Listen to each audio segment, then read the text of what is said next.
Thank you so much. So we're going to be talking about sitting volleyball today, and then we're also going to be talking about the adaptive concentration a little bit. So first and foremost, my name's Annette and this is Eric. Just from hearing sitting volleyball, what do you think the disability would be for, or the impairment would be for people who play sitting volleyball? Does anyone have an idea? Paraplegia. Yeah, so basically it's any impairment that you're going to have with your legs, whether it's cerebral palsy or it's a spinal cord injury, it's a brain injury, it's your legs are amputated, something like that. Which doesn't mean that people can't stand. Sometimes you'll see, sitting volleyball, people will stand to, switch out, sub in, move their spot like after a serve or something like that, or after not after a serve, after the ball gets hit out of bounds. But basically everybody, as an adaptive activity, everybody's going to be sitting down when you do play that. So I'm going to go into the history a little bit here. It started in the Netherlands in 1954. 20 years later, it was introduced as a demonstration sport into the Paralympics, so it wasn't actually a competition sport yet. 4 years later, in 1980, it was introduced as a competition sport.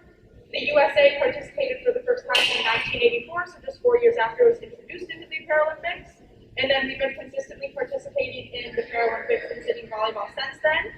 The men's team placed 6th in the 2004 Olympics, and the women placed 3rd in the Paralympics in 2004. And then the women's team have actually been consistently dominating kind of throughout there. We've placed silver a couple of times, and then most recently in 2016, the women actually won gold. And then we're planning to participate in the 2020 Paralympics if they were to happen. But of course, because of COVID, that did not happen. So just run through the history a little bit when you're teaching this to your classroom, and then you can also go into the rules, which Eric's going to go over the rules a little bit here. While Eric's going over the rules and showing you a video, I'm going to be handing out these little pieces of paper. Just hold on to them, and we'll explain what we're going to do with them later. I think we might be too short, and we'll explain later what we're going to do with the people that are too short after. Okay? So we want to teach you how to teach this sport. So that's the whole basis of our project. Everyone knows what the whole part whole is. Maybe some of you don't do. The whole part whole is showing the whole skill or whole routine of the whole game at the beginning, breaking up into parts, and then doing the whole sport again at the end. So this is the first hole, the whole part whole. And it's just a video of sitting volleyball, some highlights. Yeah, so it's, you can see, I know it might be a little difficult to see in the back, but this sport is pretty intense, as you can see. They're pretty amazing athletes who can do pretty amazing things. And it's definitely not easy, as you will soon find out, that scooting around is not an easy thing. From lifting off your butt to move around, very difficult. So yeah, this is sitting volleyball, and I'm excited for y'all to play. Some of the rule differences. In able-bodied volleyball, you can't block a serve. But because the net is so low in sitting volleyball, you can block a serve, you can hit a serve, you can attack a serve, you can spike a serve. Whatever you want to do, you can do it in sitting volleyball. As well as the main rule is that your behind or your booty or your plug or your glutes have to be on the ground when you contact the ball. So, for example, say a ball is hit behind me, I'm scooting back to it, but I have to make sure my butt's on the ground before I hit the ball.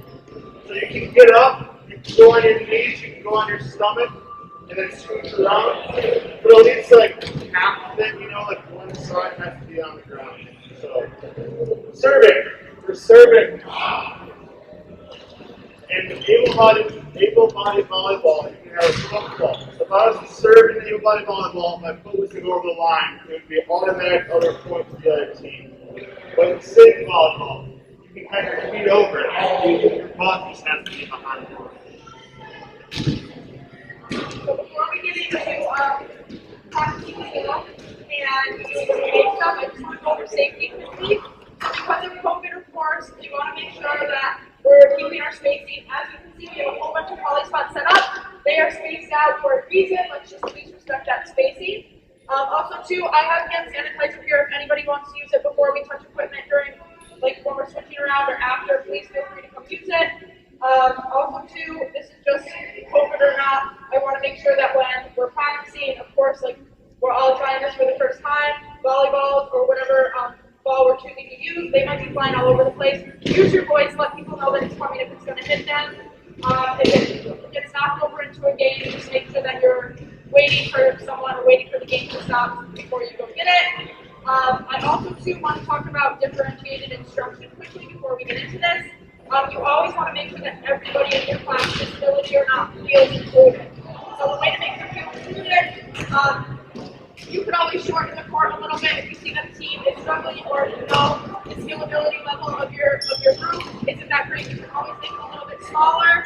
If you have younger kids too, make it a little bit smaller. Their arms aren't as long, they aren't able to move as much. You can do that. And then you can also provide, as you can see here in all these hula hoops, we have different size volleyballs, we have different size skater balls, we have different size beach balls. We have all these different types of balls so that you can choose what best fits you. Whether you want to use a bigger volleyball because you're not very comfortable yet, or if you want to use a smaller volleyball, use a tennis ball, beach volleyball, whatever. Always provide that to your students, and then make sure that you express, the safety. Make sure you talk about the associated instruction when you are teaching this. So now we're going to get into some demonstrations of the skills that we're going to be practicing. We're going to practice those skills, and then we're going to do a game. Is there a chance that I can have 2 people volunteer? Anyone? Perfect. Perfect. Thank you so much. If you can leave your little cards in there, it doesn't matter. If I could have 1 person on this poly spot and then 1 person on this poly spot, perfect. You'll be sitting, so you're going to be standing. So what we're going to start off with, is the set. The set is it's pretty much the same actually as able-bodied volleyball. You want to make sure that your hands are part of this triangle shape. What you're going to do is you're going to be using your finger pads to pop it back up. Make sure that we're kind of popping it high into the sky. You don't want to push it right back at the person. You want to push it up so it goes over the net or it gets to your partner.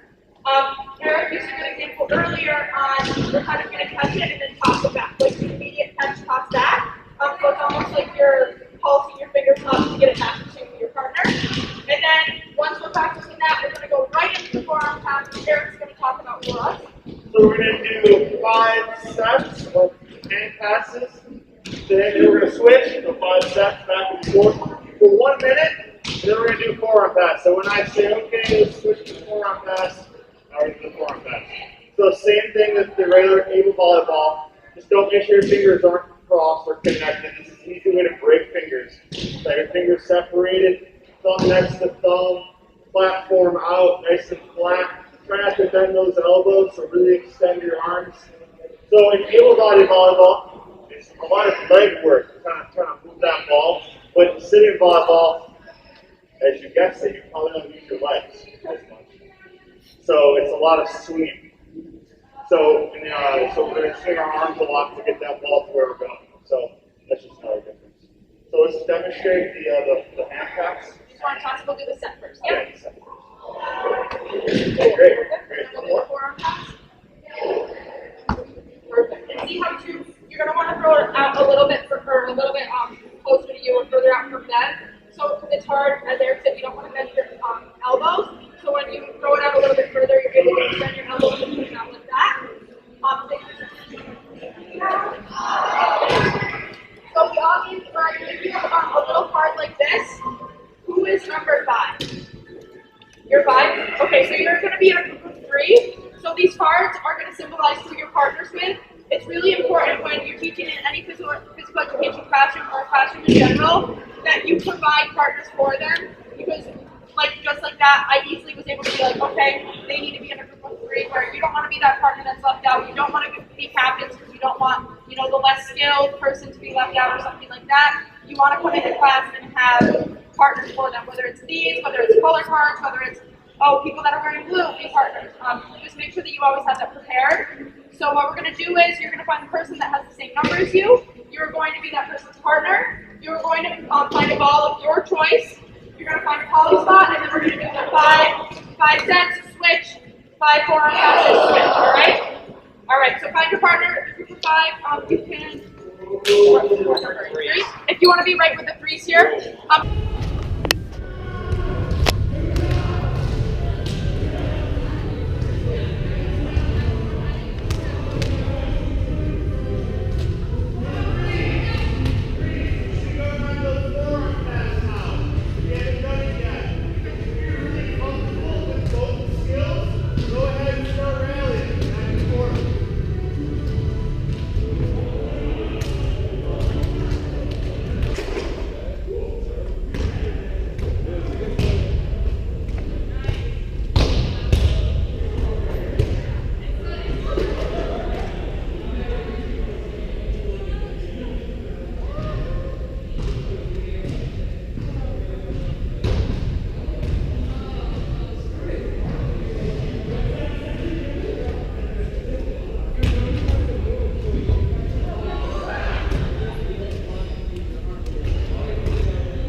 make this lesson a little bit more COVID safe? Anything in particular? Yeah. That's not a bad idea. Yeah. Maybe between activities too. Maybe like natural exercise. Yeah. Anything else? I don't really know how to make the spacing any better. You know, because when we were playing the games, everyone started to crash towards the middle of the court. You know, so I had the polish box there to like be like, okay, you need to be on the polish, but you know, it was tough. So consider ramifications and modifications for your lesson. And then the other question would be, in comparison to able-bodied volleyball, what are some of the rule changes for sitting volleyball? You have to make sure like your butt's on the floor while you're in. Yeah, perfect. And then there was another one that I wanted to go to. Yeah. Yes, perfect. All right, thank you so much, guys. If you just want to go grab your stuff, they'll probably meet over there. Hey, you probably want to hand sanitize after that comment.